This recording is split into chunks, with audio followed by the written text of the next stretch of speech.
తెలంగాణ దశాబ్ది ఉత్సవాల్లో భాగంగా నర్సంపేట నియోజకవర్గం పాకాల అభయారణ్యంలో హరితోత్సవం ఘనంగా నిర్వహించారు.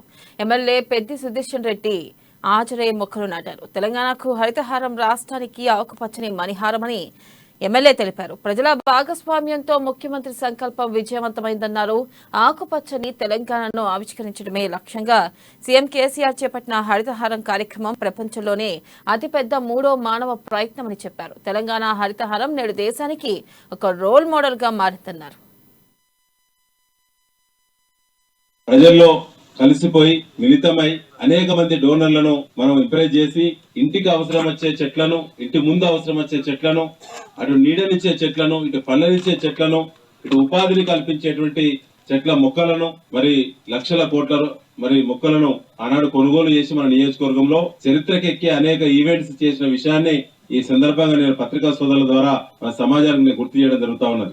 ఆనాడు చేసిన హరితహారంలో యావత్ రాష్ట్ర కేబినెట్ మొత్తం వచ్చింది నర్సంపేట నియోజకవర్గానికి. ఒకసారి అందరూ కూడా గుర్తు చేసుకోవాల్సిన అవసరం ఉన్నది. కేబినెట్ లో 17 మంది ముఖ్యమంత్రి కాక ఉంటే ముఖ్యమంత్రి గారు తప్ప 17 మంది కేబినెట్ మంత్రులు నర్సంపేట తీసుకొచ్చి ఆనాడు హరితహార పవిత్ర కార్యక్రమంలో భాగస్వాములు చేసినాం. ఆ రకంగా మన ప్రజలు కదిలీలు, ప్రజలకు కోరిక, ప్రజలకు మనసులో ఉండేటువంటి, ప్రజలకు ఇష్టమైన, ప్రజల దృష్టి ఉన్నటువంటి, ఆరోగ్యపరంగా ప్రజలను రక్షించేటువంటి చెట్లతో పాటు ఆయుర్వేదిక పరంగా కూడా ఆలోచించి, నీడనిచ్చే చెట్లను ఆలోచించి, ఇంటి అవసరాలు తీర్చే చెట్లను ఆలోచించి, ఇంట్లో కుటుంబ సభ్యులు పిల్లల నుంచి వృద్ధుల వరకు ఏ విధంగా ఎలాంటి రోగాల బారిన పడి ఉంటారో ఆ రోగాలకు విరుగుడు ఇచ్చేటువంటి, వారికి ఆధారాన్ని ఇచ్చేటువంటి చెట్లను కూడా ఆనాడే ఒక క్రమ పద్ధతిలో, ఒక సైంటిఫిక్ కోణంలో ఎక్స్పర్ట్స్ తో అనేక గంటల మీటింగ్లు పెట్టి ఆలోచించి